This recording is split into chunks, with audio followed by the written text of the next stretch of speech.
Assalamualaikum warahmatullahi wabarakatuh. Selamat datang kembali di channel Pegawai Histeria. Jadi di video ini aku akan menceritakan bagian akhir dari cerita Susuk Nyi Blorong.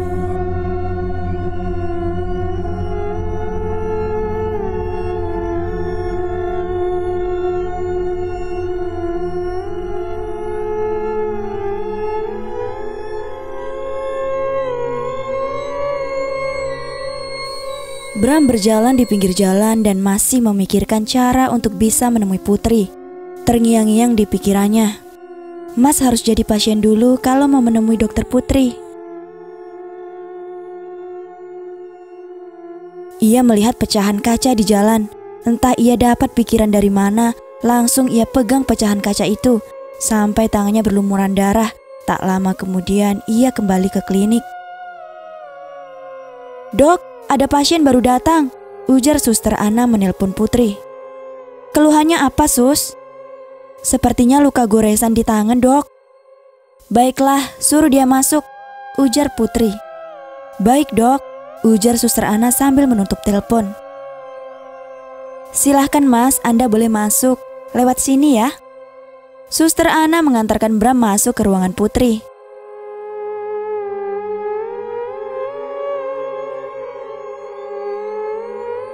"Nek, saya mau ada pasien. Nenek pergi aja dulu. Kalau Bram kesini lagi, biar saya sampaikan pesan nenek tadi," ujar Putri. "Gak usah repot-repot, Nak. Itu Bram sudah di sini," sahut nenek. "Apa?" ujar Putri kaget karena melihat pasien yang masuk adalah Bram. Bram duduk di depan Putri. Ia menatapnya dan menghela napas. "Apa harus nunggu saya terluka dulu, baru Anda mau menemui saya, dokter?"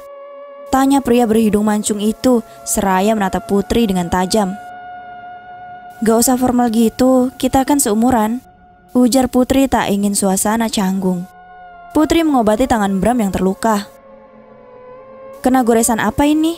tanya Putri memecah keheningan. "Kena pecahan kaca di jalan," jawab Bram datar. "Sakit nggak?" tanya Putri.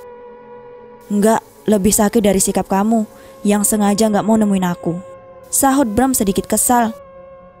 "Bukannya nggak mau nemuin kamu, tapi ini kan klinik, bukan tempat lain," ujar Putri menjelaskan. "Jadi kalau di tempat lain kamu mau ya nemuin aku?" tanya Bram lagi. Pertanyaan Bram membuat ia tak bisa berkata-kata lagi. "Udah selesai nih," ujar Putri dan merapikan tempat obatnya lagi. "Makasih ya," sahut Bram. "Kenapa mau nemuin aku?" tanya Putri sembari menuliskan resep untuknya. "Sebenarnya aku masih penasaran. Dari mana kamu tahu kalau nenekku dalam bahaya? Saat di rumahmu itu, bukannya kamu sedang memperingatkanku?" Apa kamu percaya kalau ku bilang aku bisa ngelihat mereka? Maksudnya makhluk halus?" tanya Putri. "Aku percaya kok," sahut Bram. "Segitu cepatnya kamu percaya?" ujar Putri heran. "Nenekku selalu mengatakan ada banyak hal di dunia ini yang tidak bisa kita terima dengan akal sehat. Tergantung kepercayaan masing-masing," ujar Bram menjelaskan.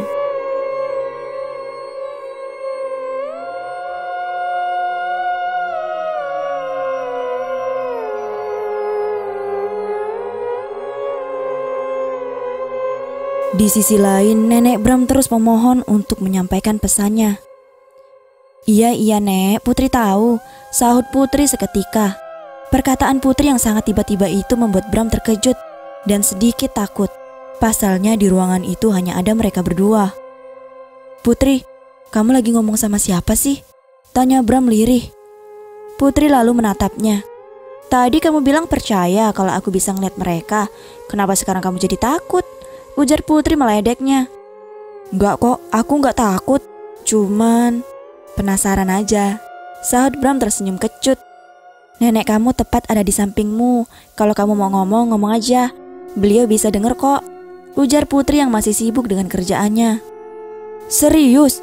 Nenek aku di sini?" kata Bram sambil berpindah posisi. Putri hanya mengangguk. Bram bingung harus mulai dari mana. "Nenek, ini Bram cucu nenek. Nenek denger kan? Nenek jangan khawatir ya. Bram akan jadi cucu yang berbakti buat nenek. Bram akan jadi orang sukses seperti papa, Nek. Mulai sekarang nenek bisa tinggal di surga dengan tenang, ujar Bram. Nenek itu mengangguk dan mohon pamit ke Putri. Bram yang tidak tahu neneknya sudah pergi masih saja berbicara. Nek, maafin Bram ya, belum bisa membawa menantu pilihan nenek. Padahal Bram masih ingin nenek melihat Bram sampai menikah. Bram janji bakal ngedapetin menantu seperti idaman nenek. Oke, sahutnya bersemangat. Hahaha.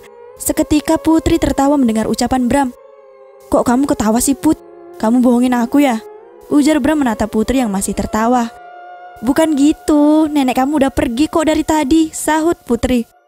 Kok kamu gak ngasih tahu sih? Bram kembali ke posisinya sambil malu.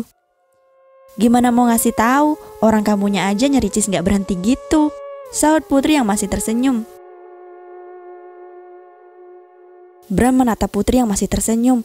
Seperti ada sekumpulan drum band yang ditabuh di dalam hatinya, dan ia begitu merasa senang. Ternyata kamu cantik juga ya kalau lagi senyum, ujar Bram seketika. Perkataan Bram menyadarkan Putri dan membuatnya salah tingkah. Nih, udah selesai. Aku udah nulis resepnya, kamu bisa ambil obatnya di luar, ujar Putri mengusirnya. Makasih ya, karena dah nyampein pesanku ke nenek, dan juga untuk hari ini. Bram mengangkat tangannya yang berbalut perban. Putri mengangguk. Ketika Bram ingin pergi, ia buru-buru berbalik lagi. Boleh aku minta nomor ponsel kamu? Tanya Bram seraya menatap Putri. Putri hanya diam tak menjawab. Kamu kan tahu, tanganku masih sakit. Kalau aku infeksi gitu, aku kan bisa langsung tanya ke kamu, ujar Bram beralasan. Iya. Nih kartu namaku, sahut Putri memberinya kartu sambil menggeleng kepalanya. Makasih ya, ucap Bram dengan senyum lebar di wajahnya.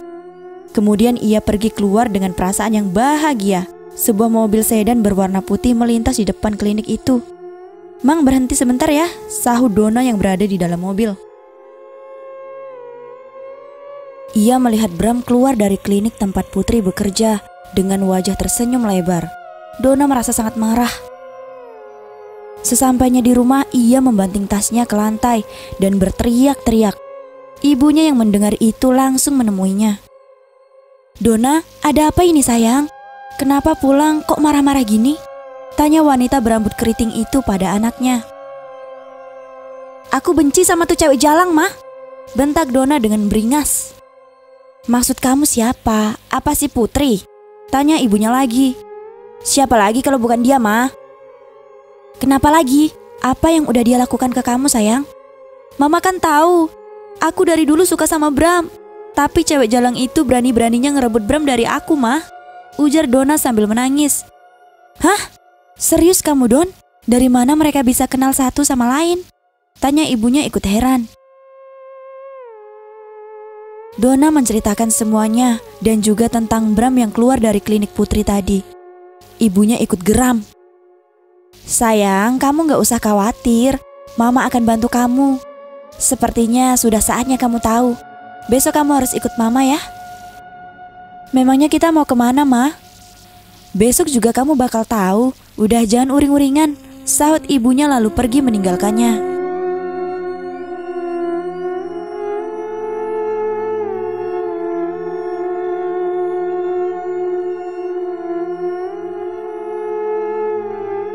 Bram berbaring di kasurnya sambil memegangi kartu nama yang diberikan oleh Putri.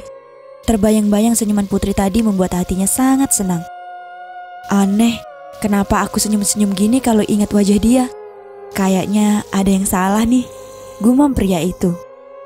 Dia pun mengambil ponsel dan mengirim pesan pada Putri. Halo Dokter Putri, lagi ngapain? Tanyanya dalam pesan itu.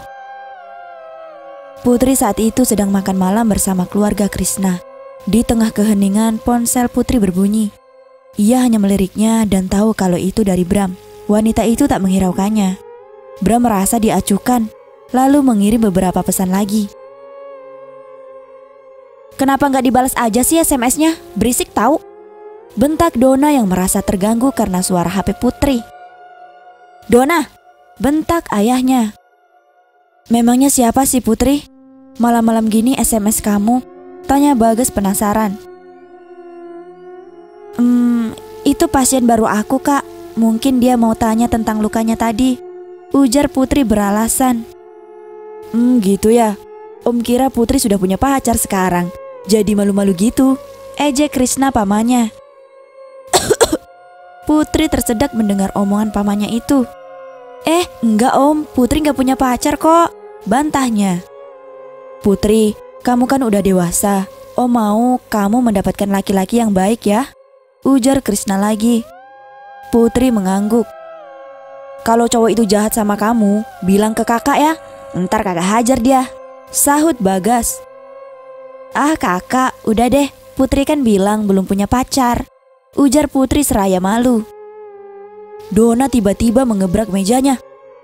Aku udah kenyang, Ma, aku balik ke kamar, ucapnya sambil nyelonong pergi. Kenapa sih tuh anak, sahut Bagas. Ini semua tuh gara-gara papa sama kamu, Gas. Udah mama juga udah kenyang, sahut ibunya sambil berlalu pergi. Putri yang merasa suasana itu sedang tidak baik, ia juga ikut pergi. Om, Kak Bagas, Putri juga udah kenyang. Putri balik ke kamar dulu ya, sahut Putri seraya pergi dari meja makan. Ia menelpon Bram. Ada apa sih? Tanya Putri dengan ketus. Aku kira kamu udah tidur, sahut Bram. Jam segini kami semua tuh masih makan. Oh, maaf ya, kalau aku ganggu, aku benar-benar gak tahu, ujar Bram. Ya udahlah, aku udah selesai kok. Ada perlu apa nyari aku? Tanya Putri. Besok siang aku ke klinik ya. Aku gak tahu cara ganti perban. Kayaknya ini perban udah kotor banget. Aku takut infeksi, bisa kan? Ujar Bram berbalas. Ya udah, datang aja besok, sahut Putri dan mengakhiri panggilannya.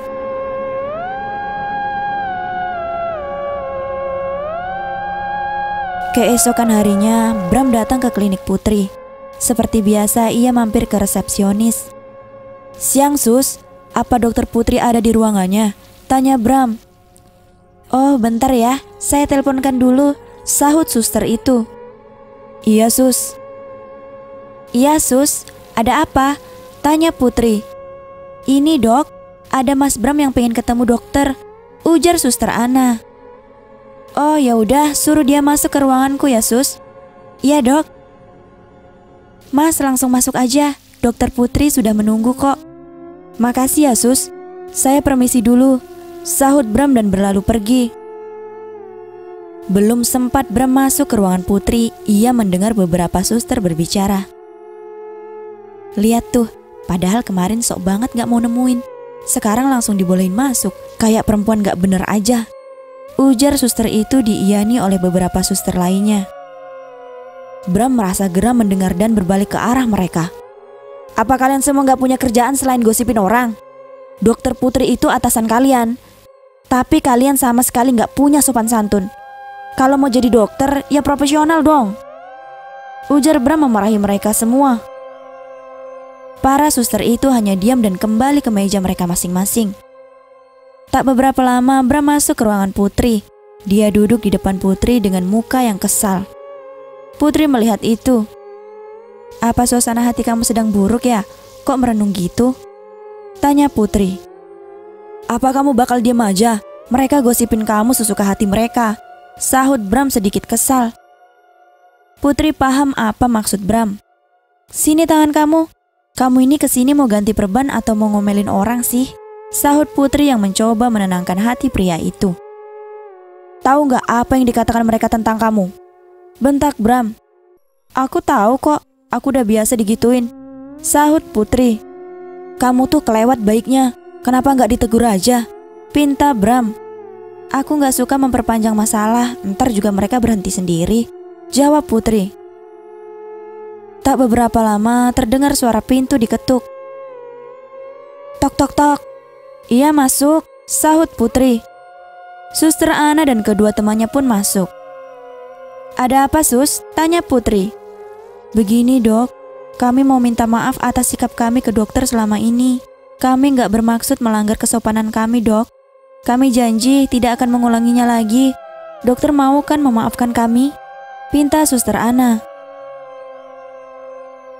Putri tampak terkejut dan terharu. Sebelum kalian berbuat salah, aku sudah maafin kalian kok. Jadi jangan dipikirin ya, ujar Putri tersenyum. Beneran dok, makasih ya. Dokter memang sangat baik, sahut Suster Ana. Ya udah, kalian boleh pergi makan siang sekarang, ujar Putri. Iya, dokter juga ya. Kami permisi dulu, ujar suster itu sambil pergi keluar. Putri menatap Bram. Ia balik menatapnya. Makasih ya, seumur umur aku kerja di sini belum pernah mereka minta maaf sampai segitunya, ujar Putri tersenyum kecil. Kalau kamu mau berterima kasih, traktir aku makan siang ya, biar impas, ujar Bram. Ya udah, tunggu di luar bentar, aku ambil tas dulu, ujar Putri membereskan meja kerjanya. Bram dan Putri pergi makan di warung dekat klinik. Kukira cewek kayak kamu malu makan di tempat seperti ini, ujar Bram. Ngapain mesti malu? Harta itu kan titipan. Yang penting kita merasa nyaman udah, sahut Putri. Bram tersentuh dengan ucapan Putri. Makanan yang dipesan sudah datang. Mereka makan sambil berbincang-bincang. Kalau boleh tahu sejak kapan kamu mulai bisa melihat arwah? Tanya Bram. Sejak aku bangun dari koma selama 10 tahun lamanya. Wah, jadi kamu tidur selama 10 tahun dan setelah bangun kamu bisa melihat mereka, ujar Bram tak percaya. Putri pun mengangguk. Tiba-tiba angin dingin melewati rambut belakang Putri. Gitu dong Nek, kalau datang ngasih sinyal ke Putri. Jadi kan Putri gak kaget lagi, ujar Putri tiba-tiba.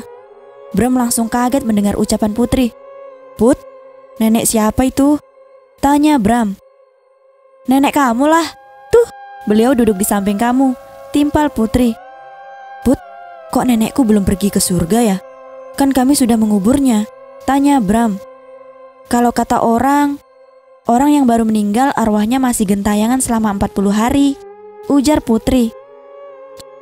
Jadi nenekku bakal ngikutin aku selama 40 hari dong, sahut Bram panik. Putri mengangguk dan tersenyum. Gak usah takut, kamu kan gak bisa ngeliat mereka, anggap aja mereka gak ada. Bram menghela napas dan merasa sedikit lega.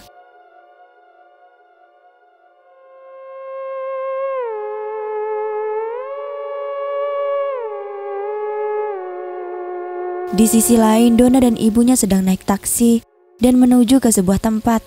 Mereka memasuki kawasan hutan belantara. Mah, sebenarnya kita mau kemana sih? Kok di hutan gini? Tanya Donna penasaran. Nanti kamu juga bakalan tahu, Don, sahut ibunya. Tak berapa lama kemudian, mereka sampai di sebuah rumah gubuk. Dari luar rumah itu tampak menyeramkan, ditambah banyaknya tulang belulang yang digantung di sekeliling rumah, menambah aura mistis rumah itu. Mereka berdua turun dari taksi. Ma, ini tempat apaan? Donna takut, Ma, ujar Donna merintih ketakutan. Ada mama di sini sayang, kamu gak perlu takut. Ayo kita masuk, ajak ibunya seraya menggandeng tangan Donna. Mereka masuk ke dalam rumah. Mereka pun disambut oleh Mbah Karyo yang sedang menyalakan kemenyan di sebuah wadah berbentuk kendi. Sudah lama kita gak bertemu, tanya Mbah Karyo. Iya Mbah, Mbah masih ingat sama saya? Tanya Silvi ibunya Donna. Tentu saja, Mbah tidak akan lupa pada semua anak-anak Mbah, tanya sambil tersenyum. Apa ini anakmu? Sudah besar rupanya, ucap Mbah Karyo. Iya Mbah, ini anak saya. Saya kesini karena ingin memasang susuk ke anak saya Mbah, ujar Silvi tiba-tiba dan mengagetkan Donna. Susuk Mah, yang bener aja, ucap Donna kaget. Jadi kamu belum cerita semuanya ke anak kamu, bahwa dengan susuk yang kamu pakai, kamu bisa mendapatkan pria yang kamu idam-idamkan, timpal Mbah Karyo. Donna menatap ibunya. Jadi Mama juga. Perkataan Donna dipotong oleh ibunya.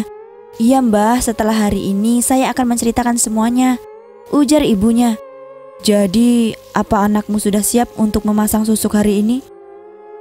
Sebelumnya saya mau tanya Mbah, gunanya susuk itu untuk apa ya? Tanya Dona yang tak mengetahui apapun tentang susuk. Hahaha, Mbah Karyo pun tertawa. Duk, susuk itu banyak kegunaannya, tergantung pada permintaannya. Kalau susuk yang akan Mbah pasang di kamu nanti, namanya susuk Nyi Blorong. Susuk untuk memikat para pria. Susuk yang sama seperti yang dipakai ibu kamu. Jelas Mbah Karyo. Dona mengangguk tampak mengerti. Ritual pun diadakan. Tampak Mbah Karyo membacakan beberapa mantra, lalu membuka sebuah peti yang berisikan susuk berbentuk bunga. Ia memasukkan benda itu ke dalam wajah Dona dan juga tubuh Dona. Lalu Mbah Karyo mengitari tubuh wanita itu seraya memercikan air ke tubuhnya. Tak beberapa lama ritual itu pun selesai. Ini Mbah, Sylvie memberikan amplop berisi uang ke Mbah Karyo. Terima kasih Nduk, sahut Mbah Karyo. Oh iya, syaratnya tetap sama ya. Kamu tidak boleh makan sate dari tusukannya. Dan juga hindari makan pisang raja yang terakhir. Jangan gunakan susuk itu untuk melukai seseorang. Kalau kamu melanggar, kamu akan menerima konsekuensinya, ucap Mbah Karyo memperingatkan Dona. Iya Mbah, saya mengerti. Saya akan menjaga anak saya supaya menuruti perintah Mbah, sahut Sylvie. Setelah mereka selesai, Dona dan Sylvie pun mengundurkan diri dari rumah itu.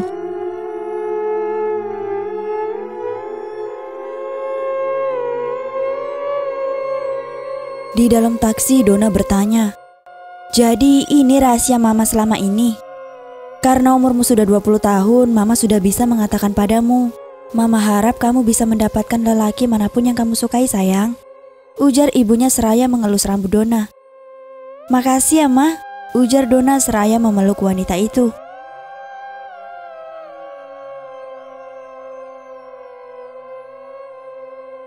Putri dan Bram sudah selesai makan, dan Bram pun mengantar Putri kembali ke klinik. Makasih ya, udah mau makan siang samaku, ujar Bram. Iya, oh iya, 2 hari lagi perbannya udah boleh dibuka. Hati-hati jangan terluka lagi, sahut Putri dan berlalu masuk ke klinik. Mendengar ucapan Putri, pria itu tampak tersenyum dan hatinya berbunga-bunga.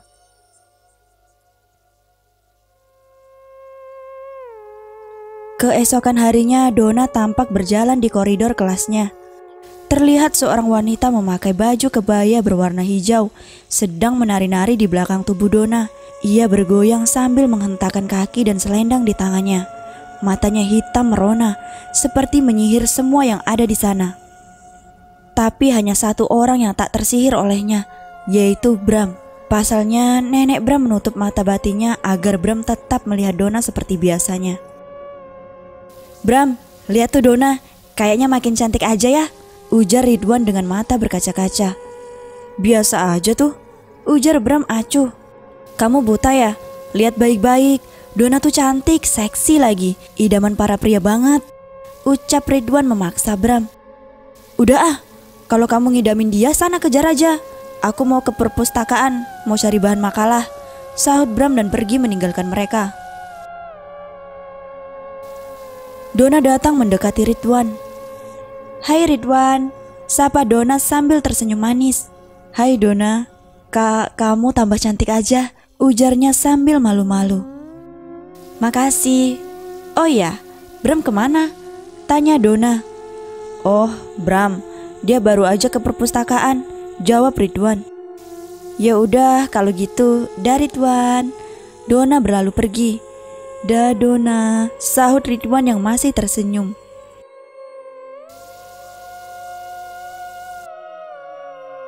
Bram sedang mencari buku di perpustakaan, tiba-tiba angin dingin melewati tubuh pria itu. Ia menoleh seperti ada seseorang yang baru saja lewat. Bulu kuduknya pun merinding, tampak 2 sosok sedang bertengkar. Jangan berani-beraninya kamu ganggu cucuku, bentak nenek Bram kepada Nyi Blorong. Siapapun tidak akan bisa mengalahkan pesonaku, apalagi hanya nenek tua seperti kamu, bantah wanita berbaju hijau itu. Mereka tampak saling memandang dengan penuh emosi. Hai Bram, sahut Dona mengejutkannya. Astagfirullah, bikin kaget aja kamu, Don. Ucap Bram menata napasnya lagi. Maaf ya Bram, kukira kamu gak bakal kaget, ujar Donna. Iya, gak apa-apa kok, sahut Bram. Sebenarnya sejak ia tahu Putri bisa melihat arwah gentayangan, ia jadi sedikit parno. Bram, kita makan siang yuk, ajak Donna. Bram berpikir sejenak. Ya udah yuk, aku juga lapar, sahut Bram seraya mengembalikan buku yang ia pegang. Donna tampak senang sekali. Ia berpikir susuk yang ia pakai berhasil menarik perhatian Bram. Di kantin kampus, Bram bertanya lirih, Donna, boleh aku tanya sesuatu? Donna berpikir bahwa Bram akan bertanya apakah dia sudah punya pacar atau belum. Wanita itu begitu senang. Iya Bram, mau tanya apa? Donna tersenyum malu sambil membenarkan duduknya. Ngomong-ngomong, si Putri udah punya pacar belum? Tanya Bram sedikit malu. Pertanyaan itu bagaikan petir di siang bolong yang kemudian menyambar tubuh Donna. Wanita itu sangat kecewa dan marah, tetapi ia harus tetap menjaga sikapnya di depan Bram. Kok kamu malah nanyain si Putri sih? Kamu suka ya sama dia? Bukannya gitu, kamu kan sepupunya, pasti tahu dia lebih banyak dong, sahut Bram beralasan. Putri belum punya pacar kok, jangankan pacar, teman aja gak punya, ucap Donna sinis. Mendengar ucapan Donna, Bram tersenyum, tampak hatinya begitu lega, sedangkan Donna hatinya berkecambuk. Ia serasa ingin meluapkan semua kemarahannya, tapi ia menahan diri.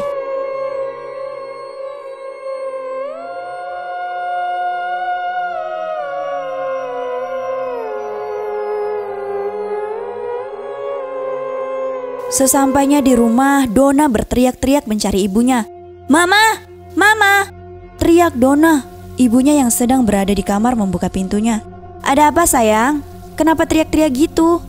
Ma, apa mama gak salah pilih dukun? Susuk ini tuh bohongan ma, ucap Donna begitu saja. Sylvie menutup mulutnya tak ingin orang lain mendengar ucapannya. Masuk kamu Donna. Ibunya menarik tangan wanita itu dan masuk ke dalam kamar. Maksud kamu apa? Tanya ibunya. Bram masih tetap gak suka sama aku ma. Malahan dia tadi tanya Putri tuh, udah punya pacar apa belum? Aku sakit hati ma, ujar Donna seraya menangis. Hah? Sialan tuh anak, kenapa bisa gak manjur gini ya? Sahut ibunya sambil berpikir. Udah sayang, kamu yang tenang, serahkan semuanya sama mama. Minggu depan mama akan undang keluarga Bram untuk datang makan malam ke sini. Kamu jangan khawatir ya, ujar ibunya menenangkan Donna. Beneran ya ma, sahut Donna. Ibunya mengangguk.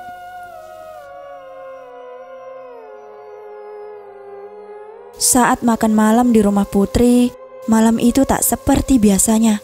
Putri melihat sosok wanita yang selalu berada tepat di belakang Donna. Wanita itu tampak memandanginya dengan mata hitam dengan penuh kebencian.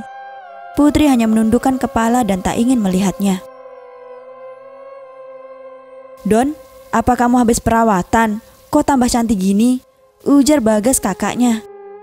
Ah, kakak bisa aja. Aku kan emang udah cantik dari dulu, sahut Donna malu. Iya nih, kok anak papa jadi tambah cantik ya? Udah bahaya ini, bisa-bisa diculik orang nanti, timpal Krishna seraya bercanda pada anaknya. Ah, papa bercandanya kelewatan deh, sahut Donna tertawa puas. Mereka semua tertawa dengan gembira, hanya Putri yang tidak merasakan kegembiraan itu, karena ia takut dengan wanita di belakang Donna. Putri, kenapa kamu? Kok gemeteran gini? Tanya Krishna yang melihat keponakannya itu hanya menunduk saja. Om, Putri sedikit pusing, boleh gak makan di kamar aja? Pinta Putri. Putri sakit ya? Kak Bagas antar ke puskesmas ya? Ujar Bagas. Gak usah kak, mungkin cuma kecapean. Putri ke kamar dulu ya, sahut Putri sambil berlalu pergi meninggalkan mereka semua. Di dalam kamar, Putri mencoba mengatur napasnya yang terengah-engah. Ia begitu takut, ia jarang melihat arwah yang langsung menatapnya dengan tajam seperti itu. Mbok Inah datang menghampirinya. Non, ini makanannya. Mbok Inah taruh sini ya, ujar wanita itu, tetapi Putri tak menyahut sama sekali. Non Putri, Non kenapa? Ujar Mbok Inah memanggil dengan agak keras. Putri tersentak dari lamunannya. "Oh iya Mbok, maaf Putri ngelamun. Makasih Mbok udah dianterin makanannya," sahut Putri. "Non, jangan mikirin yang enggak-enggak. Habis makan langsung minum obat, terus istirahat ya," pinta Mbok Ina. Putri hanya mengangguk. Setelah selesai makan, Krishna mendatangi Putri untuk melihat keadaannya. "Putri, sudah selesai makan belum?" tanya Krishna yang baru saja masuk ke kamarnya. "Sudah kok Om, baru aja," jawab Putri. "Jangan lupa obatnya diminum ya," pinta pria berkacamata itu. "Iya Om," sahut Putri. "Besok kamu izin dulu ya, jangan pergi ke klinik. Om rasa kamu pasti kecapean." "Tapi Om, Putri masih banyak pasien," bantahnya. "Putri nggak usah khawatir. Besok Om suruh salah satu dokter di rumah sakit biar gantiin kamu di klinik. Sementara ini Putri harus banyak istirahat dulu ya." "Oke," sahut pamannya memaksa. "Ya udah kalau gitu Om. Maaf kerepotin ya." "Iya, nggak apa-apa sayang. Ya udah, Putri istirahat dulu ya. Om nggak mau ganggu lagi," ujar Krishna seraya berlalu pergi.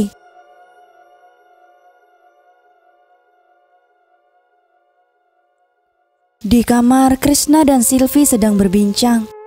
"Pa, gimana kalau minggu depan kita undang Wahyu dan anak-anaknya untuk makan malam di sini?" tanya istrinya. Boleh juga. Mama aja yang ngatur ya," sahut suaminya. Keesokan harinya, Bram mendatangi klinik Putri, berharap bisa bertemu dengan wanita itu lagi.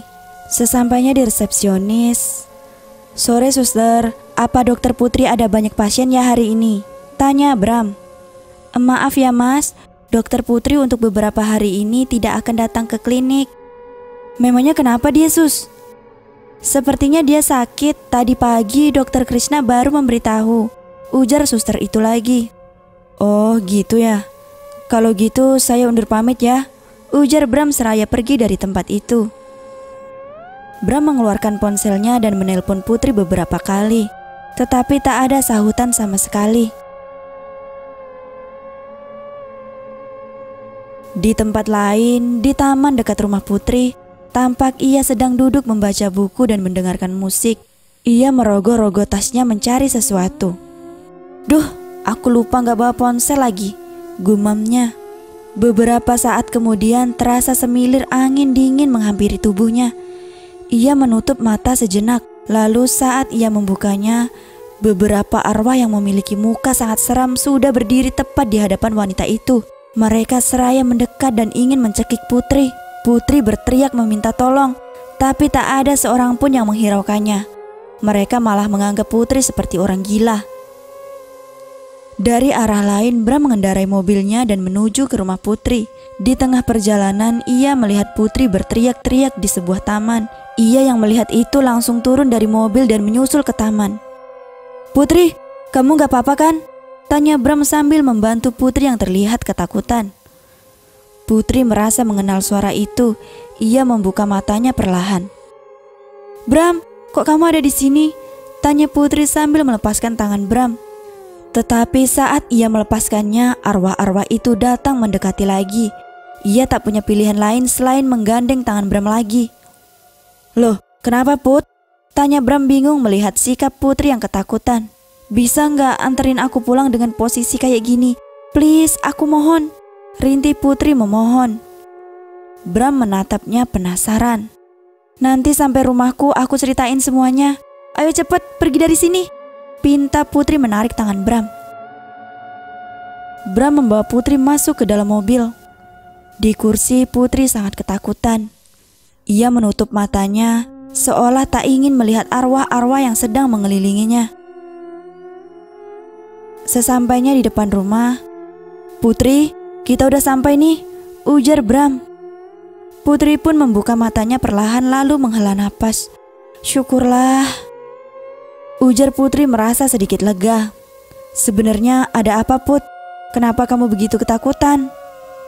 "Ayo masuk dulu, nanti aku ceritain semuanya," ajak Putri dan turun dari mobil Bram. Mereka berdua masuk ke rumah. "Tunggu aku di teras ya, aku ganti baju dulu," ujar Putri. Oh baiklah, sahut Bram seraya berjalan ke teras. Non, itu siapa? Tanya Mbok Inah.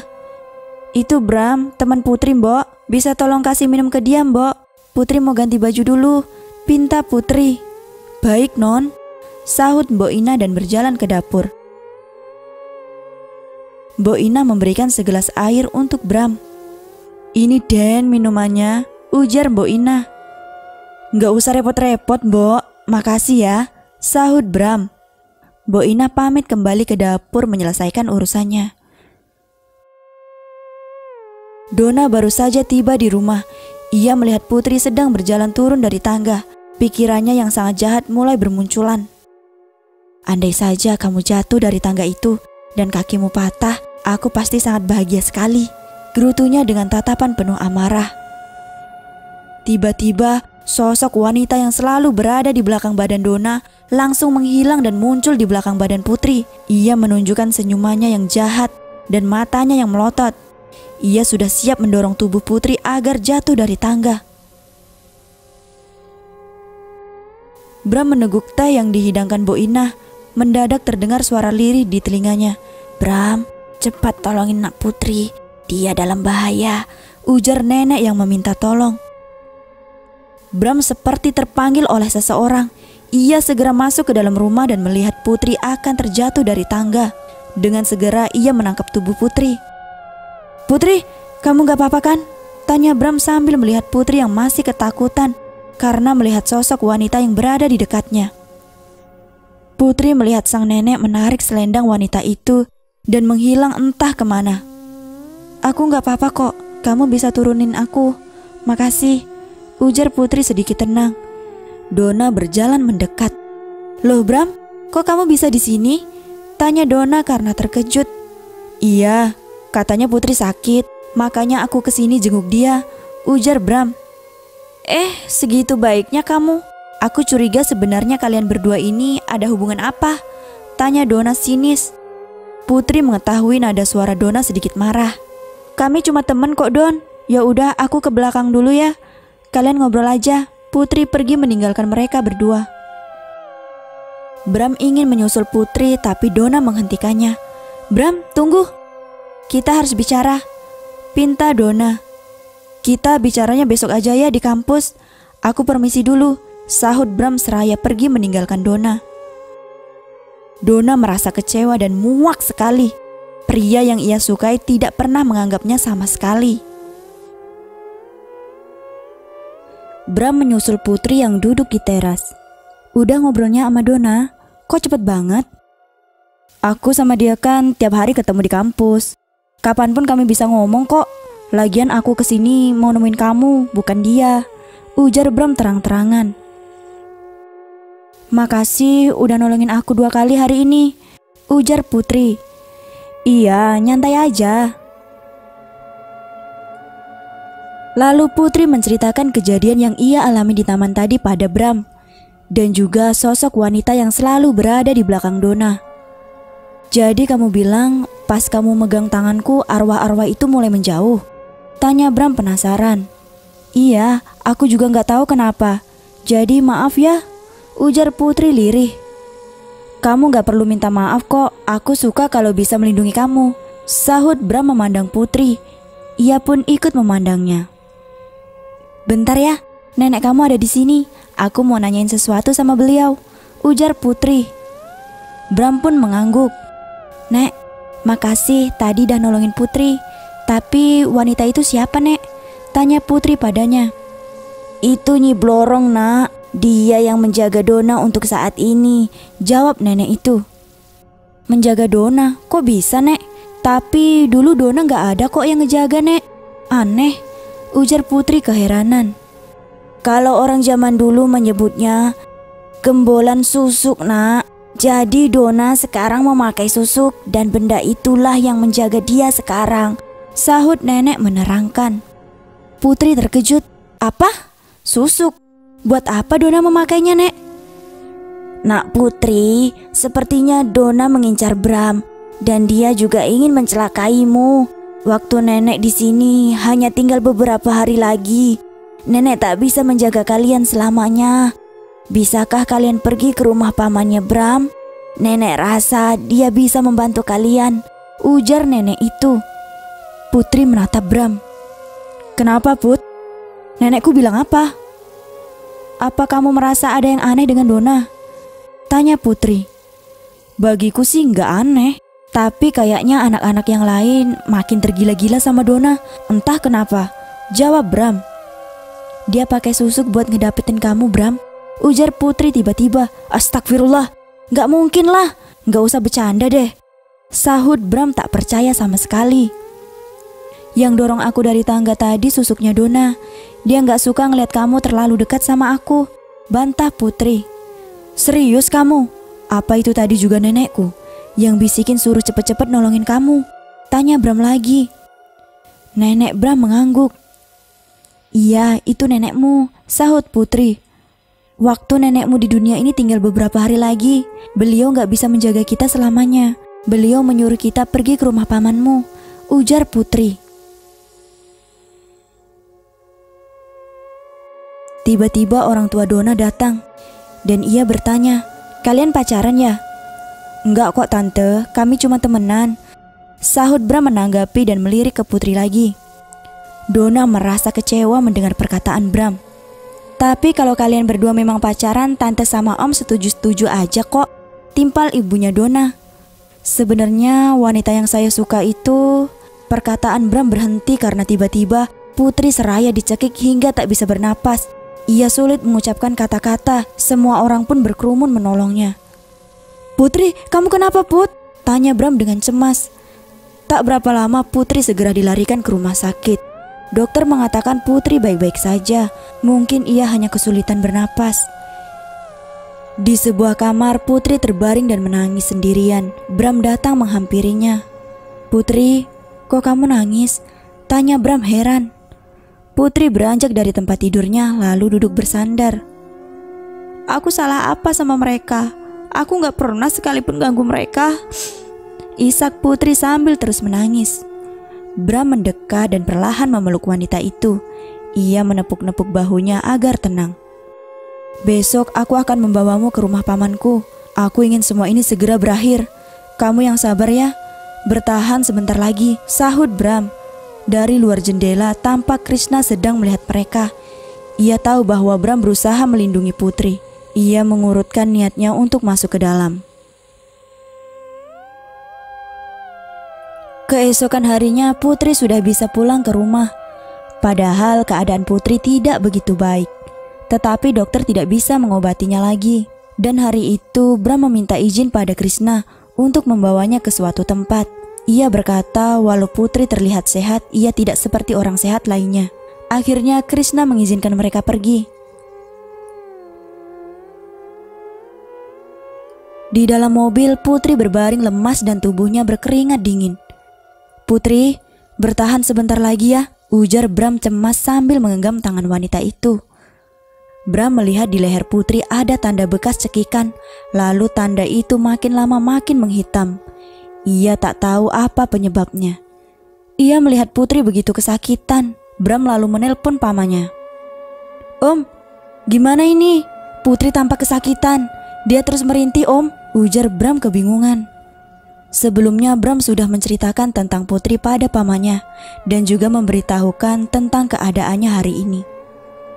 Apa ada tanda yang lain lebih jelas Bram? Tanya paman Tirto. Itu om, di lehernya Putri ada bekas cekikan. Dan makin lama makin menghitam. Padahal kemarin tanda itu gak ada. Jelas Bram. Bram, apa kamu membawa Al-Quran dan tasbih di mobilmu? Kalau ada, taruh itu di badan Putri. Itu akan mengurangi rasa sakitnya, sahut pamannya. Oh, iya om, Bram coba cari dulu. Ia menutup ponselnya dan mencari-cari Al-Quran. Dia ingat pernah membawanya sesekali. Dan akhirnya ia menemukan benda itu. Putri, pegang ini erat-erat. Bentar lagi kita akan sampai, pinta Bram sambil meletakkan Al-Quran itu di tangan wanita yang ia sukai. Putri hanya mengangguk tak mampu lagi berbicara. Sesampainya di rumah Tirto pamannya, Bram langsung membopong Putri. Tirto sudah menyiapkan bak besar berisi air yang ditaburi beberapa bunga di atasnya. Masukkan dia ke dalam air ini Bram, pinta Tirto. Baik Om, ujar Bram dan memasukkan tubuh putri ke dalam bak air itu. Paman Tirto membaca ayat-ayat suci Al-Quran sembari mengitari bak air itu. Sesekali ia mengguyur tubuh putri dan terakhir ia mencelupkan kepala putri ke dalam air itu agar semua badannya terbasahi. Lalu putri muncul lagi dengan mata yang bersinar dan menghitam. Paman Tirto mengambil 2 lembar daun kelor dan mengusapkan ke mata putri. Tiba-tiba saja ia langsung pingsan. Bram, panggilkan tantemu, pinta Tirto. Bram pun memanggil tantenya untuk masuk ke kamar. Bu, tolong bantu putri ganti baju ya, pinta suaminya. Iya ya, sahut istrinya. Tantenya Bram membantu putri berganti pakaian, lalu menidurkan putri di ranjang. Om, gimana keadaan putri? Tanya Bram yang masih cemas. Om sudah mengembalikan susuk kiriman itu. Mungkin sekarang susuk itu menyerang pemiliknya. Dan Om juga sudah menutup mata batinnya putri.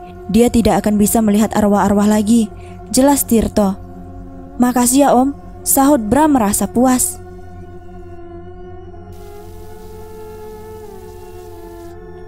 Di tempat lain, Dona yang sedang tidur siang tiba-tiba merasa kepanasan. Ia menjerit kesakitan. Lalu Sylvie datang melihat. Ia melihat Dona menggaruk-garuk wajah dan tubuhnya yang terdapat bintik-bintik merah. Dona, kamu kenapa sayang? Tanya Sylvie dengan heran. Gak tahu mah, badanku panas banget, gatel-gatel juga. Ada apa ini mah? Ternyata Dona melanggar aturan yang paling penting dalam memakai susuk. Susuk itu hanya boleh untuk memikat lelaki, tetapi bukan untuk menyakiti. Kini Dona harus menerima konsekuensinya. Badannya yang dipenuhi bintik merah dan mulai bernanah. Ia menangis kesakitan.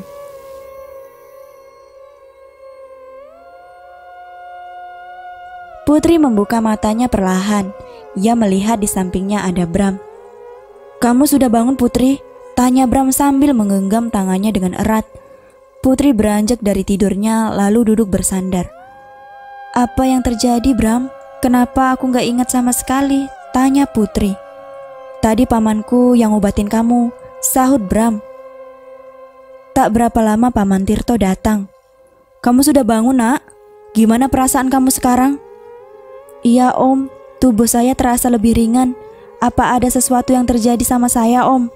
Tanya Putri penasaran.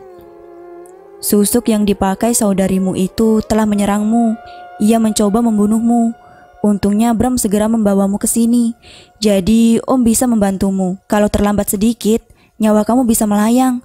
Sahut Tirto bercerita. Terima kasih banyak Om atas bantuannya, ujar Putri dengan mata berkaca-kaca. Ia tak menyangka bahwa Dona akan melakukan itu padanya. Dan juga Om sudah menutup mata batin kamu. Jadi mulai sekarang kamu gak akan bisa lihat arwah itu lagi. Hiduplah seperti orang normal lainnya. Iya Om, sahut Putri. Om, bolehkah saya bawa Putri keluar untuk cari makan? Tanya Bram. Iya boleh, Putri sudah bisa keluar kok, sahut Tirto. Mereka berdua pun pergi keluar untuk mencari makan. Mereka duduk di sebuah restoran. Kamu pasti lapar kan? Jadi aku pesenin yang banyak ya, ujar Bram sambil tersenyum. Putri memandang Bram dengan senyum manisnya. Ia tahu Bram pria yang sangat baik. Ia penuh kasih sayang dan perhatian. Terbayang-bayang saat Bram membantunya dalam hal apapun dan Putri mulai menyukainya. Iya, kamu juga harus makan. Kamu pasti capek kesana kesini nolongin aku, sahut Putri seraya menyendokkan lauk ke piring Bram. Aku gak akan pernah capek kalau itu menyangkut kamu, ujar Bram tersenyum lebar. Bram, Putri memanggilnya dengan lirih. Iya. Makasih ya untuk semuanya. Makasih untuk tetap bertahan di sisiku sampai hari ini, ujar Putri menatap pria yang sangat baik itu. Bram memegang tangan Putri. Wanita itu tak menolaknya. Apa kamu tahu kenapa aku melakukan semua ini? Itu karena aku menyukaimu. Aku ingin selalu di sampingmu. Aku ingin melindungimu dan tak ingin melihatmu terluka, ucap Bram dengan bersungguh-sungguh. Iya, aku tahu. Makasih karena masih menyukaiku walau kamu tahu keadaanku seperti ini.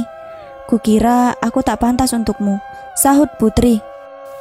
Aku tulus mencintaimu dan aku menerima semua kekuranganmu. Jadi, apa kamu mau menerima cintaku? Tanya Bram lagi. Putri menghela nafas. Iya, Aku terima cinta kamu, Bram, ujar Putri sambil tersenyum lebar. Yes, hore! Akhirnya Putri menerima cinta aku. Akhirnya Putri nerima cinta aku. Teriaknya membuat semua orang menatap ke arah pria itu. Udah ah, jangan teriak-teriak, malu tahu, ujar Putri menarik Bram untuk duduk lagi. Aku seneng banget, sumpah, sahut Bram. Putri hanya tersenyum malu menatapnya. Oh iya Bram, gimana keadaan Dona sekarang? Tanya Putri. Aku juga nggak tahu, tapi kata pamanku susuk itu akan menyerang balik ke pemiliknya. Kamu nggak usah cemas. Besok kita langsung pulang ya. Malam ini kita nginap di rumah paman dulu, karena hari sudah mulai gelap, sahut Bram. Putri mengangguk bertanda ia setuju. Di tempat lain, Krishna dan Bagas baru saja pulang dari bekerja. Mereka langsung masuk ke kamar Dona dan melihat apa yang terjadi. Ada apa ini, Ma? Kenapa Dona jadi seperti ini? Tanya pria itu cemas melihat keadaan anak perempuannya. Istrinya tak ingin berbicara. Ia pun merasa cemas dan takut. Ma, cepat katakan, apa yang sebenarnya terjadi? Bentak Bagas penasaran. Sylvie menceritakan semuanya dari awal sampai akhir. Dari ia memakai susuk dan mendapatkan Kuncoro, tetapi Kuncoro malah memilih ibunya Putri. Di situ ia memiliki dendam dan akhirnya mencelakai keluarga Putri. Sedangkan Dona, ia memakai susuk untuk memikat Bram. Tetapi karena Bram lebih memilih Putri, ia pun mencoba melukainya. Lalu susuk itu kembali melukai Dona. Sylvie memohon ampun pada suaminya. Krishna benar-benar terpukul dan malu atas semua perbuatan istrinya. Maka ia memutuskan untuk membawa semua keluarganya keluar dari rumah Putri. Ia pun tak ingin istrinya masuk penjara karena tak ada yang menjaga Dona nantinya. Maka ia mengakui semua kesalahan yang dilakukan istrinya dan mendekam di penjara. Putri sempat syok karena mengetahui dalang dari kecelakaan orang tuanya adalah Sylvie bibinya sendiri. Tetapi bukan Putri namanya, kalau ia menyimpan dendam pada orang yang sudah menjaga ia selama ini.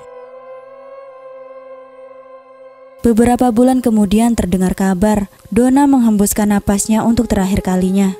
Di sela-sela kematiannya, ia sempat meminta maaf kepada Putri. Akhirnya Putri datang bersama Bram ke pemakaman wanita itu. Putri, maafin tantemu yang jahat ini, Put. Tante memang salah telah menghancurkan keluargamu, Put. Isak Sylvie sambil menangis. Sudahlah Tante, Putri sudah memaafkan Tante. Tanpa berkata-kata lagi, Putri pun pergi meninggalkan mereka.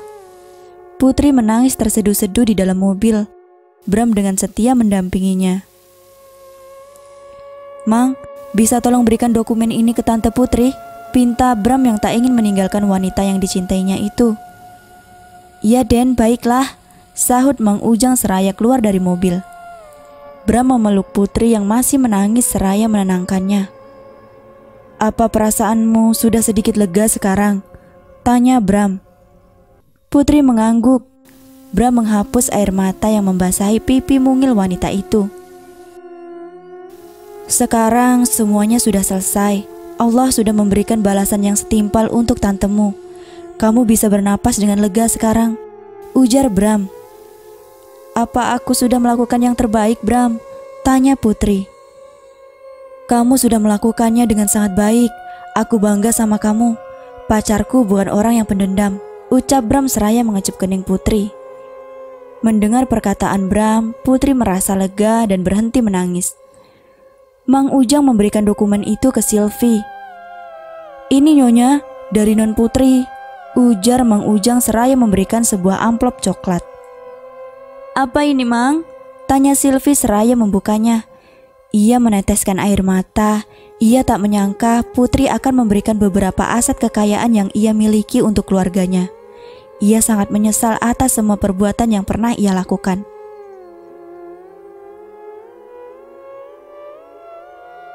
Kini Putri tak perlu khawatir lagi tentang keluarga pamannya. Rasanya mereka bisa melanjutkan hidup lagi. Putri meminta bantuan ayahnya Bram untuk mengelola rumah sakit yang dulu dikelola Krishna, lalu menjadikan kakak perempuannya Bram sebagai direktur di sana.